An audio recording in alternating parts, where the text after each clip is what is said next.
Halo sahabat semua, selamat datang kembali di channel Hasbi Muhammad dengan konten Bocah Story. Jangan lupa like, komen, dan subscribe agar channel ini makin berkembang, dan selamat menyaksikan.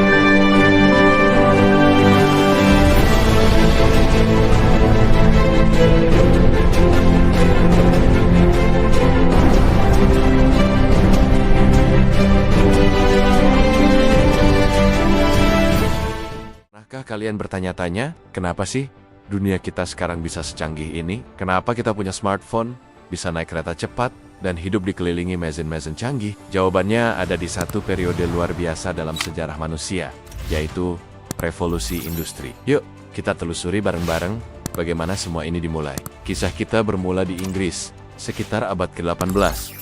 Saat itu, sebagian besar masyarakat masih hidup dari bertani. Pakaian dibuat dengan tangan, barang-barang diproduksi satu persatu, dan semuanya butuh waktu yang sangat lama. Tapi, semua itu akan segera berubah. Titik balik pertama datang dari industri tekstil. Bayangkan, sebelumnya orang menenun kain pakai alat tenun manual. Lalu, muncul penemuan-penemuan jenius seperti spinning jenny oleh James Hargreaves dan water frame oleh Richard Arkwright. Alat-alat ini membuat proses pemintalan benang jadi jauh lebih cepat dan efisien. Produksi kain yang tadinya butuh waktu berminggu-minggu, sekarang bisa selesai dalam hitungan hari. Pabrik-pabrik tekstil pertama mulai bermunculan.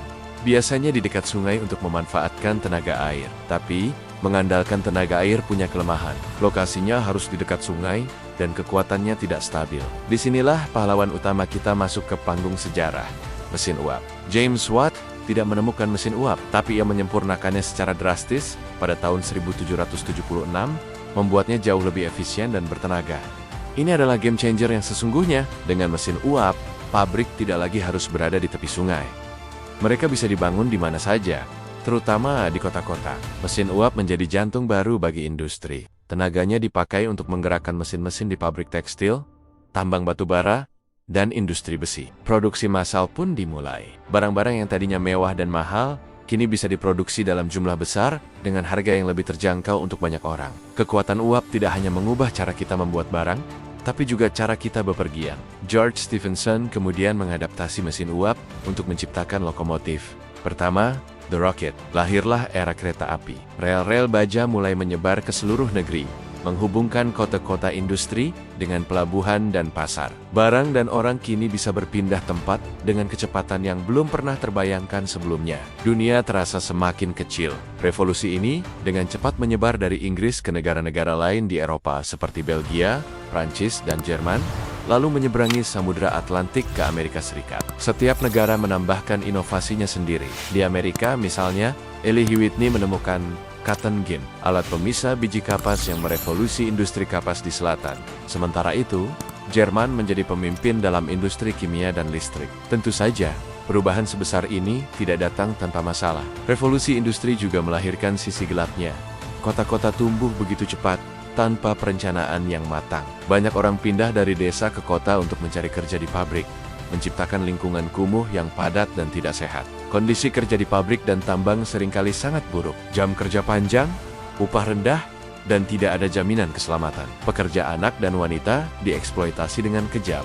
Kesenjangan sosial juga semakin tajam. Di satu sisi, ada kelas pemilik pabrik dan industrialis yang menjadi super kaya. Di sisi lain, ada kelas pekerja atau proletariat yang hidup dalam kemiskinan. Kondisi ini memicu lahirnya gerakan-gerakan sosial, serikat buruh, dan ideologi-ideologi baru seperti sosialisme dan komunisme yang mencoba memperjuangkan nasib para pekerja. Tapi, di tengah semua tantangan itu, revolusi industri juga mendorong lahirnya kelas menengah baru. Para insinyur, manajer, dokter, dan pengacara mulai bermunculan. Pendidikan menjadi semakin penting karena industri membutuhkan tenaga kerja yang terampil. Inovasi terus berlanjut tanpa henti. Penemuan telegraf oleh Samuel Morse mengubah cara kita berkomunikasi, disusul telepon oleh Alexander Graham Bell, listrik mulai menerangi malam, dan mesin pembakaran dalam membuka jalan bagi era otomotif. Dampak revolusi industri terasa hingga hari ini. Konsep pabrik, produksi massal,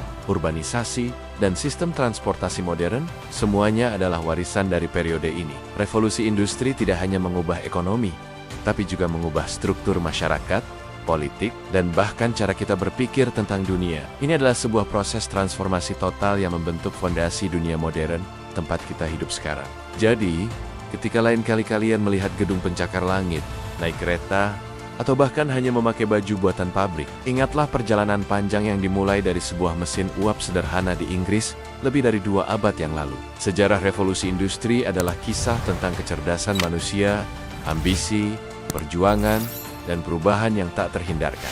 Terima kasih sudah menyimak cerita ini sampai akhir. Jika kalian suka dengan konten seperti ini, dan ingin tahu lebih banyak tentang momen-momen penting dalam sejarah, jangan lupa untuk like, komen, dan subscribe channel ini ya. Sampai jumpa di video berikutnya.